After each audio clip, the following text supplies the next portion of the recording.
good morning. මේ වාගේ මේ engine oil එකේ sump එක මේකේ යට nut එක පාස් වෙලා තියෙනවා. يعني මේකේ අඟල් භාගයක විතර ලොකු gap එකක් එක තමයි මේක පාස් වෙලා තියෙන්නේ. ඒතකොට වෙන්නේ වාගේ oil drain කරනකොට oil service එකේදී මේකේ oil කාලකට වැඩි sump එක ඉතුරු වෙනවා.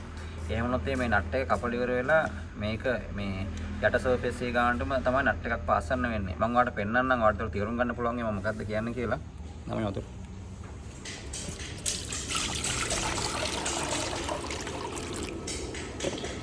හරි දැන් අපි මේක ඩ්‍රේන් කරාට පස්සේ බලන්න කොච්චර වතුර ඉතුරු වෙනවද කියලා.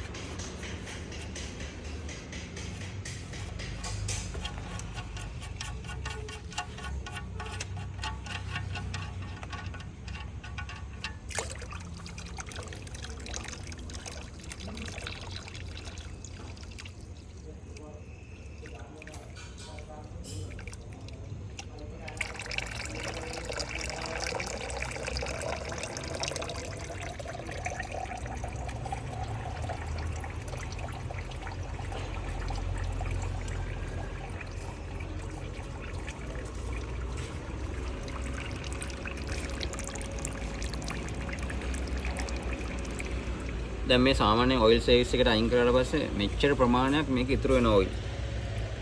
ඒ වුණත් මේක කපල ඉවරලා මේක ෆ්ලැට් එක මේ කියන්නේ යට බොටම් එකේ ලෙවල් එකටම වෙන නට් එකක් පාසලා තමයි මේක හදන්න වෙන්නේ. මේ දැන් ආයේ ඔයිල් එන්නේ නැහනේ. ඒතකොට ඒ තියෙද්දිත් ඔයාලට මේකේ ඔයිල් මේ ඇඟිල්ලේ මෙච්චරක් විතර වගේ වෙනකන් තියෙනවා. ඒ කියන්නේ අඟලක විතර ඔයිල් ප්‍රමාණයක් ඉතුරු වෙනවා මේකට. සාමාන්‍ය මැනලා බැලුවොත් එහෙම ලීටර් භාගයට භාගයට විතර එහා තියෙයි මේකේ මේ ඔයිල්.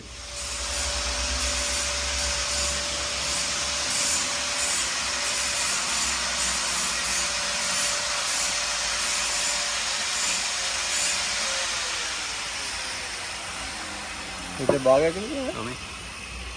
එතකොට ඔයා ඔයිල් සර්විස් එකේ ඔයිල් ටික අයින් කරත් ඔයාලා ලීටර් භාගයක් විතර වගේ ඔයිල් ඉතුරු වෙනවා.